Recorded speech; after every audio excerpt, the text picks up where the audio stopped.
you go beyond the mind, that you become thoughtlessly aware. In Sanskrit we call it nirvichar samadhi. It is an instant happening. Maybe the modern times are such that the Kundalini rises like a jet. And in thousands of people it has worked out. But to establish that situation of thoughtless awareness, you have to meditate at the most for 10 minutes in the evening. But immediately you will feel absolutely peaceful.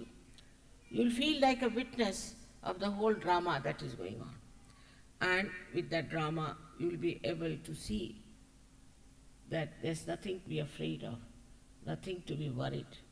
Because you are out of that problem, you can solve it. Like if you are standing in the water, in the sea, and it's turbulent, you see the waves rising higher and higher, you are frightened.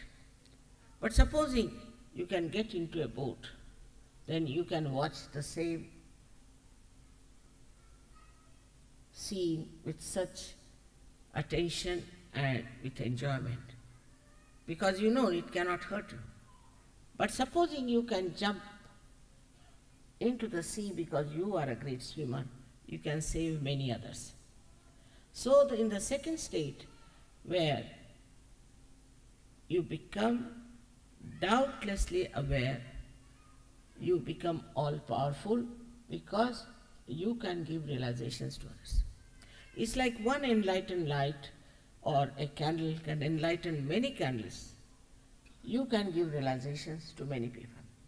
They say that Sahajyoga is working in 108 countries where I have not been. I have been to many, but not so many. Only the people who got their realization went down to all these places and have given awakening to so many people. It's something that is within you. This Kundalini is your own mother. She is your individual mother. She knows everything about you. She is very anxious to give you your self-realization.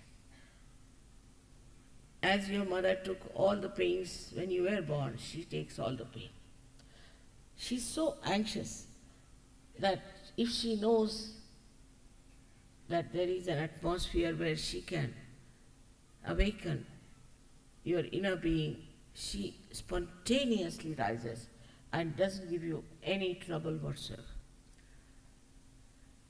It's a living process of evolution, as I told. We cannot explain any living process in a very scientific method, because supposing you have a seed and you plant it in the Mother Earth, it sprouts, because the Mother Earth has got power to sprout it, and the seed has got power to be sprouted. It is no effort. The seed is to be treated with respect and just to be planted inside the Mother Earth. It's a very simple thing. Now, people think that how can it be so simple? For them, it should be a very difficult thing. But everything vital in this world is simple. For example, our breathing. Supposing for our breathing, we had to go to some guru or take some lessons or consult some books, what would have happened to us?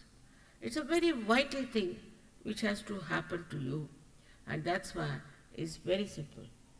I think these are the times, I call them as blossom time, where suddenly so many seekers have come and the Kundalini is taking this form. Of course, it is predicted also by Progumini long time back that such and such thing will happen.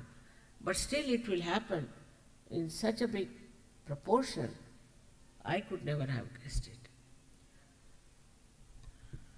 What happens to you when the Kundalini rises? First of all, you feel the cool breeze of the Holy Ghost. Now, what is this cool breeze of the Holy Ghost?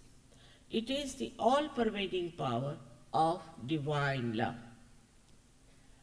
This divine love is the one which gives you these flowers. It's called also as Ritambara Pragya by Patanjali. It is also called as Parama Chaitanya. It is also called as Ruh. Also it is called as Nirakar. You can call it by any name. In the Bible it is called as the all-pervading power of divine love. Whatever you may call it, it is something which is an energy around us, which is a very subtle energy, which works into every atom and molecule, into everything, penetrates into anything. This special energy we have never felt before. For the first time tonight you are going to feel it. Also this is called as the last judgment, because there are people who like to go to people who can be bought, whom they can pay money for self-realization. People who can deceive them. People who can tell them stories, something artificial, and they get bound by those permissive marketing ideas. If they are permissive, people like them because it supports their weaknesses. If it is ego-oriented, they like it because it supports their ego. So the judgment is now. It is for you to judge whether you want the absolute truth or not. The difference between truth and absolute truth is this, that absolute truth is felt by everyone on the central nervous system, which we call as Bodh, from where the word Buddha has come. Another one is Ved. Vida. Vida is to know it on your central nervous system, not mentally, not on mental level, on your fingertips. And on your fingertips you can find out what is the absolute truth and what is the relative truth. Supposing you have 10 children who are realized, and you tie up their eyes and ask them to say what's wrong with the person who's standing before you. They will all raise the same finger or fingers, which may mean that he has a bad heart or he has got mental problems. It can be easily found out what's wrong with that person. Now, if you know how to correct your centers, you can also correct the centers of others. And thus, you can help the whole world to go get emancipated. It's a thing by which you are resurrected. Again, I would say Muhammad Sahib has said, though he didn't write Quran, but there are lots of truths left behind somehow, that your hands will speak at the time of resurrection, at the time of Qiyamah. This is exactly what happens, that you can feel on your fingertips your centers and centers of others. Because you get into a new dimension of your awareness, which we call as collective consciousness. Become collectively conscious. Sitting down here, you can know the vibrations of another person. You can know what's wrong with that person. Even if he's dead, you can know about it. It's very interesting how you become so knowledgeable. And after some time, you will be amazed that you can even tell the future of a person. It's very simple, because if you become a saint of that level, what is future and what is past? It's all absolutely in your brain, already built in. Only thing you are not open to that so far, but with the light of the Spirit, everything opens up in your brain. I have seen children who are very dull in class, who were brought to me because they were hopelessly bad, failing all the time, stood first, got scholarships, and most of the students from Sahajyoga I have seen are always breaking the records everywhere. If this is the advantage only I would have said, all right, it's nothing great. But the greatest advantage, I think, is that your personality knows the totality. You get your identification. See, people have no identity. Why these people paint their heads and wear funny dresses? Because they want to express their identity.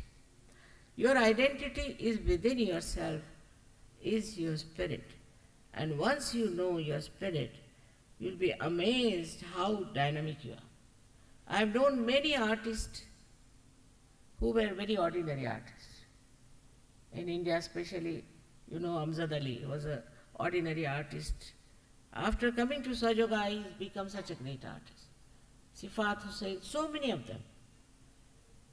Because I'm telling you, you don't have to believe, you can ask them. There are so many people like this who have achieved a lot. There are many who could never speak a word on the stage, they had a stage fear. They have become great orators and speakers. They have become free to express them. Then we have people who are, say, chartered accountants, who have never known what is language is, what is the beauty of poetry is. They have become great poets. Like this, so many things have happened to people. But we don't want to publicize, and we don't want to give it in the newspapers, and we don't allow people to talk about it. Because that is not the main thing that you have to achieve. Firstly, you are collectively conscious. But when you become collectively conscious, you don't react. Because you know, if a person is trying to be harsh with you, you know why he is harsh. If a person is trying to be nice with you, you know why he is. Because you know, you do not react, you just watch. And this watching is something like your attention being directed towards the problem. This attention, when directed towards that problem, acts. It acts. It's not just an attention that goes out, but it acts and works out things. So many miracles have taken place in Sahajyoga that it's impossible to understand this all-pervading power, how it is working. As I